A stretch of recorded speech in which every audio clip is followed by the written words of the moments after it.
Hoodie guy coming back here with another Kaspa video. Kaspa versus Bitcoin. You can see Bitcoin just did get up over $119,000, 119,267, pulled back.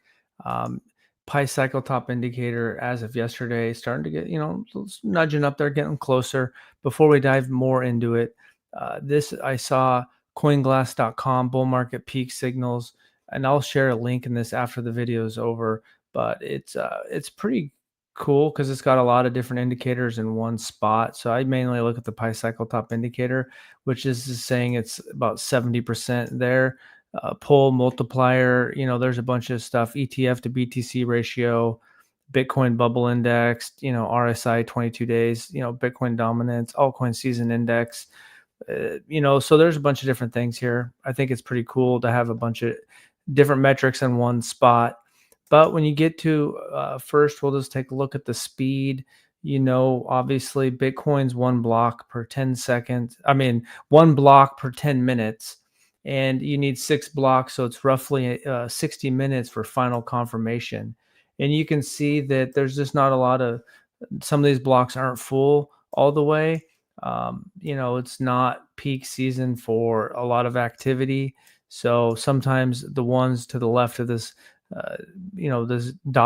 this dashed line here, everything to the right, it's a block that's been minted to the blockchain. Everything to the left is transactions waiting in the mempool. And you can see, sometimes this is way over there. The fees can be a lot higher than 3 sats per VByte. Obviously, the DAG tip visualizer with 10 blocks per second. And I guess, whoops, I got to get out of the way there. It paused it. So we know that Kaspa is 10 blocks per second. And roughly, I think right now it's a 6 or 7 second final confirmation time, I believe. And that might speed up. Obviously, the development there with maybe going to 100 blocks a second or even beyond in the future. But as it is right now, and when you look at those type of things, that shows the speed. Now, Kaspa has about 533,000 addresses that hold over one Kaspa. And when you look on the Wayback Machine to about a year ago, and this is June of 2024, you can see that there was 423,000 addresses. It's grown about 100,000. And my guess is that's still mostly people in the ecosystem because Cassia and Casper Bot and Casware and Castle Wallet and things like that, Currency Wallet. I have a bunch of extra wallets. So, I have like 5 or 6 different wallets that I account for. So I'm not sure how many people really flooded into the ecosystem. Hash rate, obviously, Bitcoin's hash rate is going up. Lately, Kaspa's hash rate, whoops, I guess it has been going down. You can see here that it kind of peaked in January and has been going down.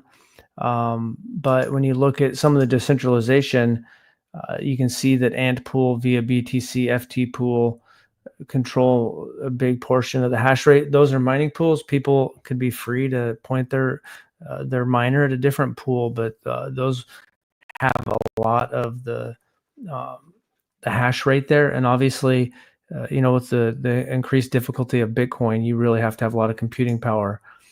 Now with Kaspa and the 10 blocks per second, the mining difficulty went down.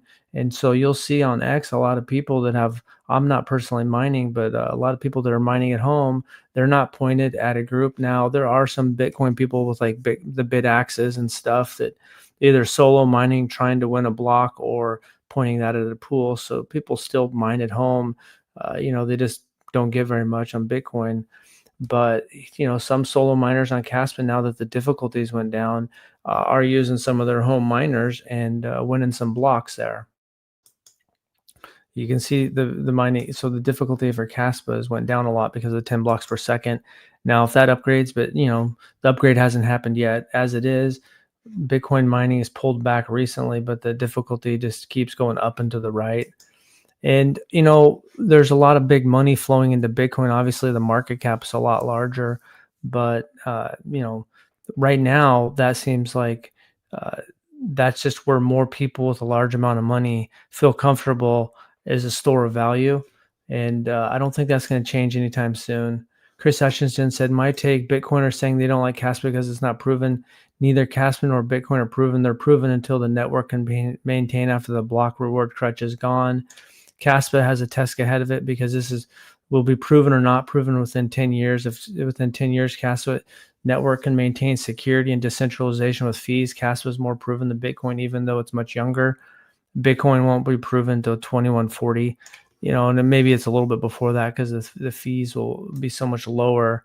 The mission schedule is a little bit different looking now because you basically once there's 10 blocks per second, the reward went down. So to kind of make it, before the rewards went down, it's 55 Caspa per block. And then now it's like 4.6. By the next bull run, 2029, it'll be zero point 0.4 Caspa per reward. If you just times that um, by 10, it would be basically, uh, you know, for Caspa, where right now it'd be 46 Caspa. So the rapid emission schedule already 92% mined. So we're going to find out pretty quick, and that's the thing is everything has some level of risk, uh, everything's a story. And if, Bitcoin maintains a story of store value, and that's where big money goes. And then the big money is going to protect that. So some of it is Caspa's fast. Bitcoin can't do that on the layer one. That everyone knows that. Maybe some layer two or something comes on there. Maybe the world doesn't care that much about having, spending money buying stuff, uh, you know, done on layer one. I don't know.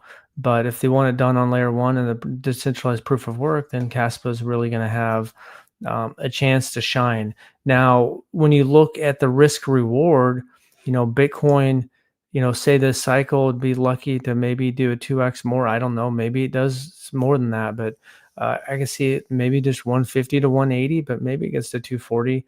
We just don't know. But, Caspa, you can buy, for, $500, you can buy, over 5,000 Caspa, and that'd be the equivalent of like having 3 Bitcoin ownership of the Caspa network. So I think the risk reward there with Caspa and is up there. And then Caspa's obviously got a lot of tier one exchange listings potentially that can happen on the horizon. So I think that this isn't like in a complete everything breakdown, but you got the speed, which Caspa's faster than Bitcoin. Bitcoin's got a greater hash rate. It's still going up. Caspa's hash rate has declined. You have probably more decentralized mining with Caspa now that the mining difficulty went down because of the 10 blocks per second. And, home miners are more profitable and have more of a chance to get some Caspa. You have more big money flowing into Bitcoin, and I don't think that's going to change anytime soon. And I could see this cycle probably countries won't really get involved. Maybe next cycle, and then you got both that have to deal with the fact that eventually you're going to need rewards to replace. Yeah, I mean, you're going to need fees to replace the mining rewards, and that's going to come sooner than later for Caspa. You can see on Bitcoin, the last block only had about, it had 0.071 Bitcoin in fees. So when you click on that and look at that, you can see that, there was only $8,500 in total fees, and then basically you had 371,000, because what's the mining reward? 3.125. So you had the reward was like $371,000, and you had uh, the fees at $8,500. So right now there's not a lot. You can see this one's even less. This newest Bitcoin block, and sometimes you'll see that there'll be a couple blocks together. Sometimes I've seen it where there was 70 minutes between a Bitcoin block. Right here, you just had $3,900 in total fees. So and Caspa is the fees, there's not like a total crazy amount of fees there, and I know that there's things being built, and obviously the biggest fees on some of those big mint days. in general right now, the retail is just not really there. I think when Cassia was kind of doing a lot of transactions, you can see that there's a lot of fees there. There's like 13,000 Caspa in fees, where the block rewards are much greater right now. So that's something that they're both facing. See, right now you can see in Bitcoin, there's just not a lot of activity. There's the last block wasn't even all the way full.